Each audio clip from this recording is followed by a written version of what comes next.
मंडळी, तुमच्याकडे जे काही आहे, वेळ, पैसा, शिक्षण, मित्र, आरोग्य हे तुमचे खरे शस्त्र आहेत. कारणे देणारा माणूस कधीच इतिहास घडवत नाही आणि इतिहास घडवणारा माणूस कधीच कारणं देत नाही. तुमच्या हातातलं शस्त्र म्हणजे तुमचं कौशल्य.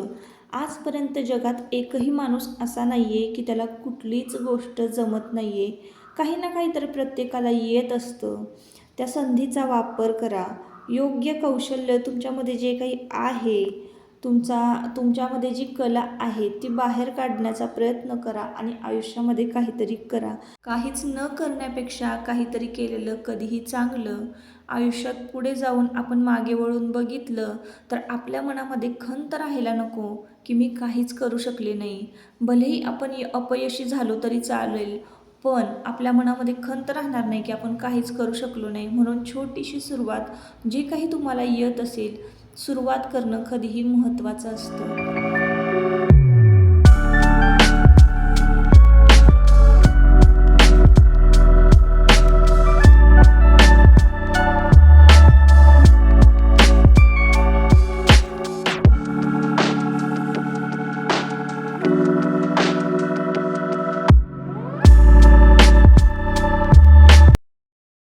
हॅलो, नमस्कार. मी सुप्रिया आणखी एका नवीन ब्लॉगमध्ये आपलं मनापासून स्वागत करते. तुम्हाला आजचा दिवस सुखाचा, आनंदी आणि आरोग्यदायी जावो. तुम्ही जी काही स्वप्न पाहिली असतील ती सगळी स्वप्न तुमची पूर्ण होत. त्याचबरोबर शुभ सकाळ. आणि सकाळची वेळ होती, आज आहे गुरुवार. तर मस्तपैकी केस वगैरे धुतले होते मी आणि आज ना मस्त अशी दिवसाला सुरुवात झाली. जिथे मी केस पुसायला उभी राहते ना, तिथून समोर अशी शेती आहे, छान हिरवळ आहे. आता समोर घर झालं आहे ना, तर सगळीकडे हिरवळ दिसायची मला. आणि इकडे बेडरूममध्ये आले की ही माझी मित्रमंडळी बसलेलीच असतात. आजचा हा आपला ब्लॉग आहे की नाही, आनंदी कसं राहावं आणि नेहमी काम करताना पॉझिटिव्ह कसं राहावं. म्हणजे एका ताईंनी कमेंट केली होती, म्हणजे त्यांची रिक्वेस्ट होती की तू एवढं सगळं काम करते तरी पण तू हॅप्पी कशी राहते, म्हणजे काय कारण आहे हॅप्पी राहण्याचं. हे सगळं मी तुम्हाला आजच्या ब्लॉगमध्ये सांगणार आहे. तर आजूबाजूची हिरवळ बघा तुम्ही, आणि आजूबाजूची जी परिसरामध्ये, निसर्गामध्ये घडणारे जे बदल आहेत, घडणाऱ्या कृती आहेत, खरं तर त्यातूनच आपल्याला बरीच सारी आपल्या प्रश्नांची उत्तरं मिळत असतात. आता समोर तुम्ही बघताय, एक कुटुंब राहतं आणि म्हणजे गुरंढोरं आहेत बरं का त्यांच्याकडं. आता त्यांची सकाळ बघा कशी असते, एकदम निसर्गरम्य. म्हणजे असं शहरातली जी सकाळ असते ना, ती जरा वेगळीच असते. उठलं की पहिल्यांदा ब्रश न करताच बेड टी पाहिजे, चहा पाहिजे. म्हणजे ते त्यांना सुख वाटत असेल, पण आमचं जे सुख आहे ना, ते ह्या असं छोट्या छोट्या गोष्टींमध्ये दडलेलं असतं. आता हा की नाही त्या आजीचा नातू आहे, तर तो बघा कसा टप डोक्यात अडकवला आहे आणि आपला चालला आहे आजीच्या मागे गोट्यात. तर हे गोट्यामध्ये गुरांबरोबर खेळणं, गुरांच्या घंट्यांचा आवाज ऐकणं, हे सगळं ह्यामध्ये एक वेगळंच सुख आहे. तर गावाकडची लाईफ आणि शहराकडची लाईफ ह्यामध्ये खूप सारा फरक आहे. आणि सुख हे आपल्या मानण्यावर असतं, मग तुम्ही शहरात असू द्यात किंवा गावात असू द्यात. आता मी जिथं राहते तिथं मी सुखी कशी राहते, किंवा तिथं मी नेहमी आनंदी कशी राहते, नेहमी पॉझिटिव्ह कशी राहते. मला कुठलीही कामं द्या किंवा मी घरातच असूनसुद्धा कशी छान पॉझिटिव्ह असते आणि नेहमी आनंदी कशी राहते. बऱ्याचदा मला ना एकाच ताईंनी नाही, खूप साऱ्या ताईंनी विचारलेलं आहे, तुला एवढं सगळं काम असतं, तू काही ना काहीतरी करतच असते, तरीसुद्धा तू हॅप्पी कशी असते. तर खरं सांगू का, आपलं हॅप्पी राहण्याचं आणि आनंदी राहण्याचं जी काही चावी असते ना, आपल्याकडेच असते. आपला रिमोट जो आहे ना, तो आपण आपल्या हातातच ठेवायचा. सुरुवातीलाच मी तुम्हाला हे एक महत्त्वाची गोष्ट सांगते की आपला मूड जो आहे ना, तो मला असं वाटतं की 70 ते 80% मूड आहे ना, आपल्या हेल्थवर डिपेंड असतो. तर आपले हेल्थ म्हणजे आपल्या शरीरामध्ये ब्लड म्हणा, हिमोग्लोबिनचे लेवल, परत सगळे जीवनसत्व, हे सगळं अगदी व्यवस्थित असलं पाहिजे. आता तुम्हाला सांगू का, आधी मी खूप वीक असायचे, स्वतःकडे लक्ष द्यायचं नाही. पण मी काय करते आता सध्या, मी लवकर उठते आहे. मग माझी सुरुवात ही देवपूजेपासून होते, हे तुम्हाला माहिती असतं. मी तुमच्याबरोबर रोज ब्लॉगमध्ये शेअर करते. तर मला ज्या गोष्टीतून पॉझिटिव्ह वाटतं, मी तशीच दिवसाची सुरुवात करते. म्हणून माझी दिवसाचा जो एंड आहे तो सुद्धा एकदम हॅप्पी, आनंदी होत असतो. म्हणून मी ना सुरुवात देवपूजेपासूनच करते. आता तुम्हाला ज्या गोष्टी आवडतात ना सकाळी सकाळी, त्या गोष्टी तुम्ही करायला सुरुवात करायची आहे. तर आता माझं एच बी लेवल की नाही खूप कमी म्हणजे होतं आधी. आणि आता की नाही मी एच बी लेवल वाढवलेलं आहे, स्वतःकडे थोडं लक्ष दिलेलं आहे, जरा तब्येत व्यवस्थित केलेली आहे. म्हणजे आपण आपल्यामध्ये ना हळूहळू इम्प्रूव्हमेंट करत जातो, बदल करत जातो आणि हे बदलच आपल्या आनंदाचं कारण ठरत असतात. आता माझी हिमोग्लोबिन लेवल की नाही बघा 7 पॉईंट असायची, कधी 8 पॉईंट असायची. मी आता माझी हिमोग्लोबिन लेवल अक्षरशः 13 पॉईंट केलेली आहे आणि डॉक्टर म्हणाले, "छान, मस्त आहे तुमची हिमोग्लोबिन लेवल जी आहे ना 13 पॉईंट, 12 पॉईंट हिमोग्लोबिन लेवल म्हणजे खूप चांगली आहे. खूप चांगलं एच बी माझ्यामध्ये आहे." त्याच्यामुळं माझी चिडचिड खूप कमी होते. मी नेहमी हसत आनंदी असते. आता इथं की नाही आयुष बसला होता आणि माझं जग की नाही म्हणजे माझं कुटुंबच आहे. ह्या कुटुंबामध्ये राहून, घरामध्ये राहून मी काही ना काहीतरी करत असते. म्हणजे मला घर पण नाही सोडायचं आहे आणि मला 4 पैसे कमवायचे आहेत. तर हे सगळं धरून डोक्यात मी सगळे गणितच करत असते आणि माझं सगळं काही दिवसभराचं जे शेड्यूल आहे, घर आहे, मुलं आहे, हे सगळं माझ्या हिशोबानं चाललेलं असतं, माझ्या पद्धतीनं चाललेलं असतं. इथं माझ्यावर बॉसिंग करायला कोणीही नाही आहे. त्यामुळे मी कशाही पद्धतीनं माझं रुटीन म्हणा किंवा माझं लाईफ जगू शकते. माझ्या लाईफचं रिमोट कोणाच्या हातात नाही आहे, म्हणून मी नेहमी आनंदी आणि हॅप्पी असते. आता इथं कसं आहे, माझी मुलं पण जरा आहे ना म्हणजे माझा स्वभाव तर खूप बोलका आहेच, पण माझी मुलं पण आहे ना तितकीच म्हणजे असे खोडकरे, बोलकेत. तर आता इथं ना आयुष बसला होता खाली चहा चपाती खायला आणि तो म्हणत होता की मला ना रोज मम्मी चहा चपाती देत जा. गेले मी पहिलीपासून म्हणजे दुसरीपासून तो चहा चपाती रोज नाश्ता करतोय. तो आता 9वीला आहे. पुढच्या वर्षी त्याची 10वी आणि 10वी नंतर तर मग तो कॉलेजला जाणार. मग त्याची ही सवय सुटणार. तर त्याचं असं म्हणणं होतं की मम्मी तुझ्याबरोबर गप्पा मारत मारत मी चपात्या लाटत असते आणि तो खाली बसलेला असतो चहा चपाती खायला. तर आता फक्त 1 ते 1.5 वर्ष आपल्याकडे हा वेळ काळ असणार आहे की आपण असं बसणार आहोत. तुम्हाला गरम गरम चपाती करून देणार आहे. मी मस्तपैकी तूप लावून खाणार आहे. हा कमी वेळ आहे. मग हा वेळ ना एन्जॉय करायला शिका. आपले आत्ताचे जे दिवस आहेत ना ते रडून पडून घालवण्यापेक्षा की नाही आपण आनंदात जगले पाहिजे. मग जे काही आहे त्यामध्ये सुख मानलं पाहिजे. तुमची मुलं तुमच्याबरोबर त्यांचं लाईफ शेअर करताय म्हणजे त्यांना कोणी काय बोललं किंवा त्यांचा दिवस कसा गेला जर शाळेतून येऊन तुम्हाला सांगत असतील तर त्यात पण तुम्हाला खूप सारा आनंद मिळू शकतो. आता इथं बघा, आता मुलं तयार होऊन स्कूलमध्ये गेली आणि मी ना केस धुतले होते तर बाहेर पाऊस पडत होता. मग म्हटलं चला थोडेसे केस ना ड्रायरने वाळवूया. खरं तर आहे ना केस नैसर्गिकरित्याच वाळवायचे असतात, ड्रायरने कधीही वाळवायचे नाही. आणि ड्रायरने जर वाळवायचे झाले तर केसांच्या मुळांशी ड्रायरची हवा लागणार नाही याची काळजी घ्यायची. कारण केसांची मुळं की नाही खूप नाजूक असतात आणि जसं जसं आपलं वय वाढत जातं, जसं की मी तुम्हाला सुरुवातीला सांगितलं की आपल्या वय वाढत जातं, मग आपले शरीरातले जे जीवनसत्व आहेत, व्हिटॅमिन सी, बी, डी काही जे काही आहे सगळं, हिमोग्लोबिन लेवल असू दे, हार्मोन्स असू दे, हे सगळ्यांमध्ये ना बदल होत असतो. तर हे सगळं लेवल कसं करता येईल, हे लेवल कसं ठेवता येईल याचा प्रयत्न करायचा आहे. सोबतच आपल्या हेल्थची म्हणजे केसांची, तितकीच डोळ्यांची, त्वचेची काळजी घ्यायची आहे. आपण आहे ना पैसा कमवण्यापेक्षा सोबतच हेल्थ कमवायला शिकलं ना की समाधानी आपण राहणार आहोत. हेच माझ्या म्हणजे मी जे काही माझ्या हेल्थमध्ये बदल करते आहे, आहारामध्ये बदल करते आहे, हेल्थ इम्प्रूव्हमेंट करत आहे, आरोग्याकडे लक्ष देत आहे ना, तर हेच माझं आनंदी राहण्याचं कारण आहे. कारण आपण चांगले दिसायला असलो, चांगले टवटवीत राहिलो, दुसऱ्याला टवटवीत दिसलो की त्यांना पण बघणाऱ्याला पण आनंद वाटतो आणि आपण स्वतः आपल्याला आरशात बघितलं ना की आपल्याला सुद्धा हॅप्पी वाटतं. म्हणूनच मग बघा माझ्या ना आधी खूप केस गळायचे. माझे केस एवढे लांब होते ना, अक्षरशः एक केस माझा 32-33 इंचाचा केस होता. मी मोजून बघितलेला आहे. म्हणजे माझ्या कमरेपेक्षा पण खाली माझे केस होते, एवढे लांब केस होते. थोडेसे मध्यंतरी जरा टेन्शन इकडचं तिकडचं, बायकांना की नाही टेन्शन घ्यायला एक छोटंसं कारण खूप पुरेसं असतं बरं का. माहेरचं कारण म्हणा, कोणाची भांडणं झाली, सासू सासरे घरामध्ये, नंदा, धीर, भावजया, सगळं म्हणजे सगळ्याचं टेन्शन. आणि ते शेजारच्या देशाचं म्हणजे पाकिस्तान असं झालं तसं झालं, इकडच्या तिकडच्या सगळ्या घडामोडींचं मला तरी खरंच टेन्शन असतं बरं का. छोटंसं सिरियलमध्ये काय जरी झालं किंवा आपल्याकडं आपण छोटीशी रील्स बघितली एखादी आणि त्यामध्ये अगदी विचित्र घटना दाखवलेली आहे, तर त्या घटनेचं 2-2 दिवस आपण डोक्यात तेच ठेवून टेन्शन घेत बसतो. टेन्शन आणि विचार जिथल्या तिथं सोडून द्यायचे आहेत. बातमी ऐकली आपण मी हा खूप मोठा माझ्या स्वभावामध्ये बदल केलेला आहे, की जिथल्या तिथं जे ऐकलं आहे, जे बघितलं आहे ते तिथंच सोडून द्यायचं आहे.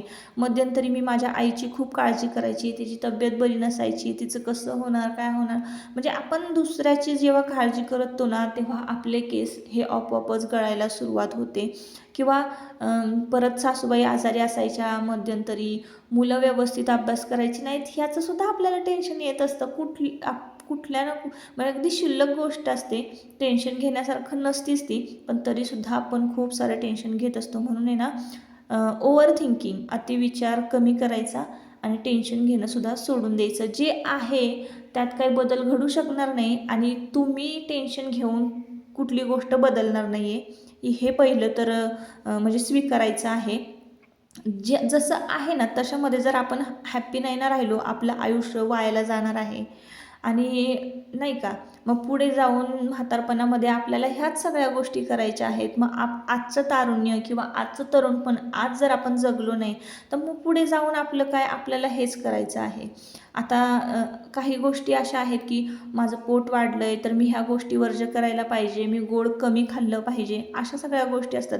खरं सांगू का, आत्ता माझं जे वय आहे ना, अजिबात मी कुठल्याच गोष्टी किंवा कुठलंच पदार्थ खाणं पिणं टाळत नाही. जे मला आवडतं ते मी भरपूर खाते. कारण हे जे वय आहे ना, अजिबात कुठलेच पथ्य पाळायचे नाही. पुढे जसं जसं वय वाढत जाणार आहे तसे तसे पथ्य आपल्याला पाळावे लागतात. मग हे खाऊ नका, ते खाऊ नका, चहा पिऊ नका, हेच पिऊ नका, तेच करू नका. खूप सारी बंधनं आपल्याला लागत असतात वयाबरोबर. म्हणून आताचं जे वय आहे ना, अजिबात मी पथ्य वगैरे पाळणारच नाही कुठलंच, असं मी ठरवलेलं आहे. आणि मस्तपैकी मला जे आवडतं ना तेच मी करते, मला जे खायचं आहे तेच मी खाते. मग गोड गोड टाळलं पाहिजे, मग जाडी वाढेल किंवा वजन वाढेल ह्याचा मी म्हणजे विचारच करत नाही, असं आहे. तर चला आता इकडं मी ना लोणी काढवायला घेतलं होतं आणि लोणी कसं कढवते म्हणजे हे पण मला तुमच्याबरोबर शेअर करायचं होतं. तर मी माझ्याकडे ब्लाइंडर आहे, हे ब्लाइंडरनं मी ऑनलाईन मागवलेलं आहे. डिस्क्रिप्शनमध्ये लिंक देते जर तुम्हाला पाहिजे असेल तर. एकदम स्वस्तात मस्त. खरं मी ऑफलाईन त्याची किंमत विचारली तर 1200-1300 होती आणि ऑनलाईन घेतलं तर मला अगदीच 350-400 रुपयाला बसलेलं आहे. आता कदाचित त्याची किंमत थोडीफार बदलली असावी, पण लिंक मी हे डिस्क्रिप्शनमध्ये देते. तर इकडं बघा, इतकं लोणी साठलं होतं ना, आणि माझी काही ना काहीतरी कामं चालू होती. तुम्हाला माहिती आहे माझी शिलाई कामंसुद्धा चालू आहेत. त्याच्यामुळं ना थोडंसं दुर्लक्ष होतं घरामध्ये, पण चिडचिड करून काही उपयोग नाही. आपली कामं ही आपल्यालाच करायची असतात, हे आधी मान्य करायचं आहे. आणि जिथं चिडचिड होती ना तिथं जरा 2-3 मिनटं ना शांत शांत बसायचं आहे. उलटे आकडे मोजायला सुरुवात करायची किंवा तुम्हाला जे काही आवडतं ते ते करायला सुरुवात करायची. भले तुम्हाला ते काम नसेल करावं असं वाटत ना, 10 मिनटं ब्रेक घ्यायचा, बसायचं, काहीतरी मोबाईलवर रील्स बघत बसायची किंवा तुम्हाला जे काम आवडतंय ना ते तुम्ही करायचे. तुमचा मूड आपोआप फ्रेश होतो. अजिबात कोणावर चिडचिड करायची नाही, वाईट शब्द काढायचे नाही. असं हा जर स्वभाव तुम्ही तुमच्या म्हणजे स्वभावामध्ये तुमच्या बदल केलात ना, तर खरंच आयुष्य हे खूप सोपं आहे. तर आता इकडं बघा, लोणी काढून घेतलेलं आहे, भरपूर सारं लोणी निघालं. ब्लाइंडरनेच मी हलवलेलं आहे. ब्लाइंडरने आधी छान फेटून घ्यायचं लोणी. त्यानंतर त्यामध्ये गार पाणी ओतायचं, अगदी साधं. मी फ्रीजचं नाही ओतलं, नळाचंच पाणी, कारण आता थंडी आहे. आणि नळाचं पाणी ओतून पुन्हा एकदा 1-2-3 मिनटं मी जे लोणी हलवून घेतलं. नळाचं पाणी, थंड पाणी ओतलं ना की मग लोणी असं वर येतं, तरंगतं. त्याचा गोळा काढायचा आणि तुम्ही बघितलं ना किती घट्ट ताक निघालं होतं त्यातून. ते ताक मी झाडांना ओतून देते, कारण आता अशा वातावरणामध्ये कोणीही ताक खात नाही. विरजण लावून खरं तर आम्ही आता हे करतोय. म्हणजे आधी मी विरजण लावायची नाही, आता विरजण लावते ना, त्याच्यामुळं तूप छान निघतं आणि ताकसुद्धा निघते. तर इकडं मी तूप कढवायला ठेवलेलं आहे. सध्या ना प्युरिफाय घेतलं आणि त्याचं कनेक्शन काही व्यवस्थित नव्हतं, तर मी तिथे वायर जॉईंट करत होते. त्यानंतर हे ब्लाइंडरचे जे हलवायचं आपलं हे टूल्स आहे, तर ते म्हटलं चला त्यातच टाकून देते मी. जसं की आपण पूर्वी रवीने हलवायचो त्याच पद्धतीने, अगदी पारंपरिक पद्धतीनेच हलवलं जातं, लोणी काढलं जातं. आणि लोणी कढवण्याची की नाही बऱ्याच साऱ्या पद्धती आहेत, पण ही त्यातली एक पद्धत. मी ब्लाइंडरने हलवते. काही जण रवीने हलवतात, काही जण अगदीच नुसतं फक्त पळीनं फेटून लगेच गॅसवर ठेवतात, काही जण मिक्सरमध्ये सुद्धा लोणी काढतात, तूप काढतात. तर आता मला ना आज जेवायला खूप उशीर झाला होता. मी ड्रायरने ना केस वगैरे वाळवले, छान वेणी घातले. आता बरेच जण म्हणतात, ताई तुम्हाला वेणी खूप छान दिसते, पण रोज घालणं जमत नाही. रोज तुम्हाला आंबाडाच घातलेला, मी वरती केस बांधलेले दिसत असतील. वर केस बांधलेले ना कधीही चांगलं असतं, फाटे फुटत नाहीत. म्हणजे आपण म्हणतो ना की असं फाटे फुटलेले असतात केसांना, तर ते फाटे फुटत नाहीत, छान राहतात केस. आंबाडा घातल्याने केसांचं आरोग्य नेहमी कधीही चांगलं राहतं. आधी लग्नाच्या आधी तर मी 2 वेण्या घालायचे, रिबनी बांधलेल्याच असायच्या माझ्या, त्याच्यामुळं सुद्धा माझ्या केसांना कधीच फाटे फुटले नाही किंवा कोंडासुद्धा झाला नाही. त्यामुळं केसांचं आरोग्य नेहमी बांधल्यामुळं चांगलंच असायचं. केसांना कायम तेल असायचं माझ्या. आणि आतासुद्धा मी नेहमी आंबाडा घालून ठेवते. असे काही वेगवेगळे हेअरस्टाईल वगैरे करत नाही, काही उद्योग करत बसत नाही केसांचा. त्याच्यामुळं केस व्यवस्थित आहेत. कधीतरीच असे केस धुतल्यानंतर थोडेसे मोकळे वगैरे सोडते, आणि केस धुतल्यानंतर एकच दिवस मी वेणी घालते, नाही तर दुसऱ्या दिवशी तुम्ही बघाल परत आंबाडा घातलेला असतो. तर आता इथं काय झालं, सगळ्यांची जेवणं वगैरे झाली आणि माझं ना कामच चालू होतं. तर म्हटलं चला आता उशिरा जेवूया. त्यात झालं आहे असं की मी दातांची ट्रीटमेंट घेते सध्या. पुढचा जो माझा दात आहे सुळा, तर तो ना खूप दुखायचा, मग त्याच्यामुळे तो काढलेला आहे. मी तुम्हाला असं समोरून नाही दाखवू शकत, कारण खरंच मी खूप विचित्र दिसत होते बरं का.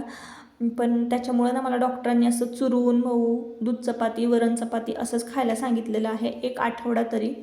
म्हणून मग मी आता वरण चपाती अशीच कुस्करून खाणार आहे. तर जेवणाआधी किंवा दिवसभरातून आपले ना 8 ते 10 ग्लास मी पाणी म्हणजे पिते.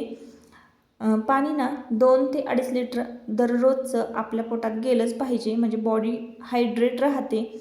आणि काम करता करताना आपल्या खाण्यापिण्याकडं सगळ्याच गोष्टींकडं जर तुम्ही लक्ष दिलंत ना, तर स्वतःसाठी म्हणजे मी टाईम असा वेगळा काढायची गरज नसते. हे पण माझं हॅपी राहण्याचं एक कारण आहे, की अधूनमधून मलाच कधी जर सणक आले तर मध्येच मी नेलपेंट लावायला बसते, किंवा मध्येच मी माझंच काम करत बसते हातातलं काम सोडून. असं पण होतं कधी कधी. तर आता इथे चला सगळी कामं झाली होती आणि लोणी वगैरे काढून झालं होतं, फक्त भांडी घासायची राहिली होती. मी ती तशीच वर ठेवून आले होते. म्हटलं चला 4 वाजता मी जेव्हा चहा ठेवेन ना, तेव्हा मी भांडे एका बाजूला घासून घेईन. पण हे काम महत्त्वाचं आहे. तर ब्लाऊज एक कटिंग करून घेतला होता. तर फ्रंट नेक हा व्ही गळा काढला होता, रेड कलरचा आहे असाच बांधणीच्या साडीवरचा. तर तुमच्या दादांनी ना राजस्थानहून भरपूर साड्या आणलेल्या आहे. त्याचं कलेक्शन खरं तुम्हाला दाखवायचं राहिलेलं आहे, तर मी लवकरच दाखवेन. आता श्रावण लागलेला आहे, तर श्रावणात तर साड्या भरपूर घालायला पाहिजेत, सणवार खूप असतात. म्हणून मग इथं माझी घाई गडबड चालू आहे. सोबतच मला गणपतीचं ऑफरसुद्धा म्हणजे काढायची आहे. तर त्याच्यामुळं मला बऱ्याच साऱ्या गोष्टी स्टिच करायच्या आहेत. आता एका ताईंनी विचारलं होतं की तुम्ही काय काय स्टिच करणार आहे गणपती कॉम्बोमध्ये. गणपती कॉम्बोमध्ये असणार आहे चौरंग आसन, खणाचं तोरण, पाठीमागचा गणपतीचा जो पडदा आहे तो असणार आहे, समईचे 2 आसन असणार आहे, लोढे बनवले मी चौरंग आसनावर तर बनवणार आहे, आणि केळीचं पान नैवेद्यासाठी असणार आहे. असा आपला गणेश कॉम्बो असणार आहे.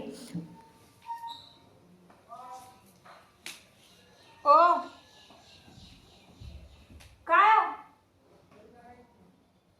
कशासाठी? हा हा, काय आलंय? एक मिनिट, आलंय काहीतरी आलेलो आहे.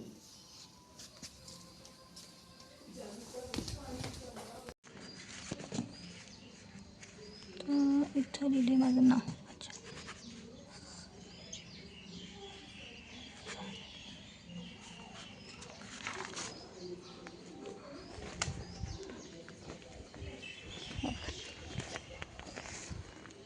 कुठून आलं हे कुरिअर? आहे की? हां हां, मीच मागवलं होतं.